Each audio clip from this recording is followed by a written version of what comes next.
Après un arbitre qui a été radié la semaine dernière du corps arbitral suite au vol d'un téléphone portable et après les échauffourées qu'il y a eu au stade Robert Champrou le week-end dernier, lors du match de la 23e journée en Ligue 2 ivoirienne dans la poule B, ce match qui a opposé le US Tchologo au leader de Makori, match arrêté à la 100e minute suite à un pénalty sifflé par l'arbitre Ali Traoré. En moins de 2 semaines, l'arbitrage ivoirien est au cœur d'un scandale. Ce sujet a fait l'objet d'un débat sur le plateau de NCI Sport. Les amis, regardez cette vidéo attentivement jusqu'à la fin, likez-la, partagez-la et donnez vos points de vue en commentaire. Beaucoup de problèmes au niveau de l'arbitrage.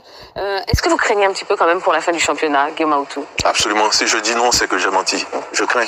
Je pense que tout le monde autour de cette table est unanime pour dire que souvent, et très souvent, malheureusement, depuis quelques années déjà, la fin de notre championnat ou de nos championnats sont émaillés par des scandales d'arbitrage, ce qui est dommageable parce que, oui, parce que on demande aux équipes de produits du spectacle, on demande au public de venir au terrain pour regarder le spectacle. Et les arbitres ne sont pas à la hauteur de ces spectacles.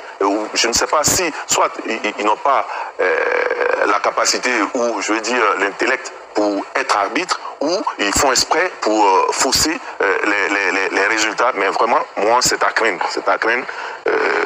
Je suis désolé de le dire, mais ce que nous avons vu hier, ça ne nous pas mais quand vous parlez d'intellect et de moralité, mais quand vous avez un arbitre qui est radié parce qu'il vole un téléphone portable, ça vous en dit long sur la mentalité, la probité. Alors, c'est vrai, on ne va pas utiliser une tomate ou 2 tomates pourries pour sacrifier tout le panier, mais franchement, moi, je crains beaucoup et j'interpelle la Ligue de vraiment être très vigilante, d'autant plus que les 3 équipes de tête qu'on a citées tout à l'heure affronteront des équipes qui n'ont plus rien à jouer, qui sont soit déjà reléguées, enfin, qui savent qu'elles seront reléguées ou qui n'ont plus de place africaine à jouer. Et vous avez l'impression que les arbitres, justement, faussent un petit peu le jeu? Bon, ça, c'est plus une impression maintenant, c'est une évidence.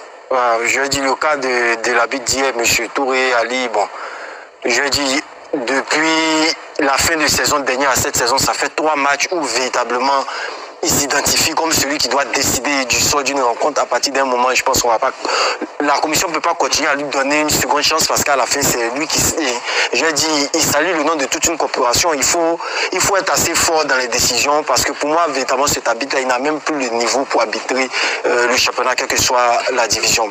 Mais depuis même qu'il est, là, il continue il est sifflé. On rappelle que c'est l'arbitre qui avait sifflé la fin du match. C'était entre Yakro SC et Iska. Le match a rejoué. Le fameux arbitre qui avait sifflé et qui avait couru aussitôt.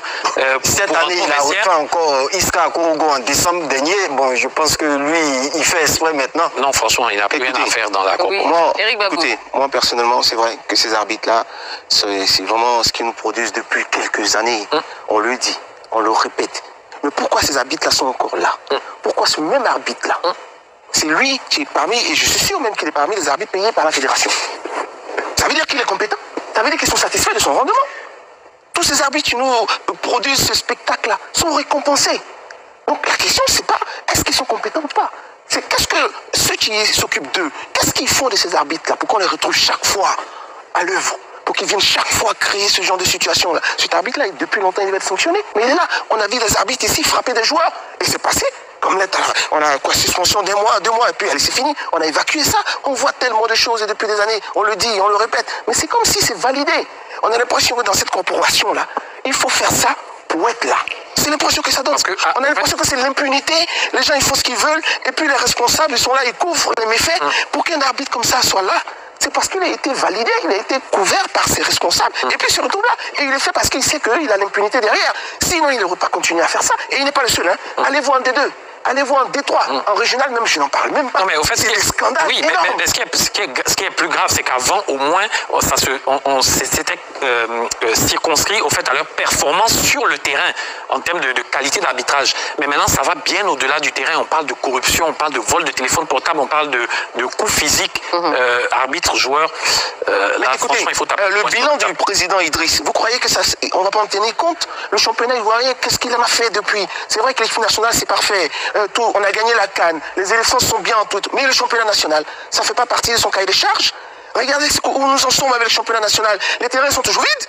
Les arbitres, là encore, c'est un scandale. Le niveau du championnat, on en parlait tout à l'heure, c'est parce qu'on attend. Et depuis, ça fait, le bilan, il est pratiquement fini. Là. Ça fait partie de son bilan. Et il n'est pas bon. Et donc, il faut qu'il réagisse. Je me rappelle en début de saison, il a même promis des choses. Il a promis le VAR. Il a même dit qu'il va professionnaliser les arbitres. Parce qu'il est conscient, lui-même il le sait. Il est conscient que ça ne va pas. Mais il ne donne pas les bonnes solutions. Oui, ça ne va pas. Et, si je vous dis que même le président de la Ligue professionnelle de football, son équipe qui est le Stella Club, et une fois, moi, bon, déjà là, il y a un problème d'éthique là. Mais voilà, qu'on voit même le président se plaindre des arbitres. Le président de la Ligue professionnelle se plaint des arbitres. J'ai vu son président délégué descendre sur la pelouse, prêt à enlever le maillot. Pour le fameux match entre le Stade et le Stella. Mais après, quand Julien Chevalier se plaint des arbitres, on le traite de mauvaise foi. On est bien tenté quand même de se poser cette question. Pourquoi personne ne réagit au niveau des instances fédérales? Bon, là, déjà, le président de la Commission centrale des arbitres, Bonaventure Kalou, a fait un post hier pour dire que, franchement, là, trop, c'est trop. Est-ce que c'est pas trop tard? Il n'est jamais trop tard pour bien faire. Espérons que cette fois-ci soit la bonne et qu'enfin, les vrais problèmes soient traités jusqu'à la racine. Je pense que Eric a posé les questions. Pourquoi ça dure? On tente de trouver les réponses. Ça ne dit même pas, on parle même de promotion parce que ce dernier-là, monsieur Traoré Ali, tu ne vas pas le mettre sur le dernier match de la Ligue de l'année dernière, revenir encore avec son antécédent, le match C'était le match au sommet. Et moi, la finale. Moi, j'ai eu la chance de discuter avec certains arbitres parce que je me demande, il faut que je comprenne des choses parce que j'arrive pas à comprendre. Mais l'impression que j'ai, c'est qu'il faut se comporter comme ça pour arbitrer les matchs. C'est l'impression que j'ai. J'ai l'impression qu'il faut faire ça. Comme s'il y avait des consignes qui étaient données, il faut les respecter pour que demain tu puisses être là. Si tu n'as pas respecté, tu ne seras plus là. Bon. C'est pour ça que... Écoutez, c'est votre sentiment. Oui, c'est ce que je dis. Mais maintenant, les faits me donnent raison. Non, mais attention, parce que... Quand vous regardez un tel arbitre, coutumier des faits, je se retrouve promu, il arbitre des matchs décisifs. Mais comment vous expliquez ça? Comment vous expliquez ça? J'ai lu aujourd'hui même d'ailleurs, excuse-moi Guillaume, mais j'ai lu aujourd'hui d'ailleurs, je vais bien évidemment tenir responsable des propos, celui qui les a tenus, mais j'ai lu au passage d'une, je pense que c'était dans un groupe WhatsApp dans lequel je suis, un dirigeant un journaliste qui avait rencontré un dirigeant de club à la sortie du stade Robert Champroux hier, et ce dirigeant-là lui a dit, mais Traoré Ali, c'est l'arbitre à qui il faut confier la mission, il l'a fait parfement. C'est pas ce que je t'entendais dire. Donc voilà, c'est vrai, c'est rien, il n'y a aucune preuve, mais je suis désabusé parce que, comme je l'ai dit, on demande aux équipes de produire du jeu. Le match des quarts de finale, Racing, Jeunesse Athlétique de Jean-Marc Guillou, mais le stade était plein. C'était du spectacle d'un autre niveau. Moi, j'ai été moi-même sûr. Aujourd'hui, si vous me demandez qui était l'arbitre de ce match, je ne me souviens même pas de lui, de son nom. Parce qu'on n'avait Dieu que pour le spectacle. C'est le spectacle qui nous a intéressés. On ne se rappelle même pas de l'arbitre parce que c'est le meilleur qui a gagné. Et croyez-moi, ça a été difficile, un match exceptionnel. Tout le monde était unanime. Terminé au tir au but. C'était le meilleur. Non, 2-1 pour le. C'était le meilleur match. Oui, pour terminer dessus, si vous permettez. Pour terminer dessus. Moi, je voudrais, avec votre permission, juste un mot. Rapidement. Juste un mot, parce qu'il y va de la crédibilité de notre championnat, il y va de la crédibilité du football ivoirien et même de la crédibilité du champion.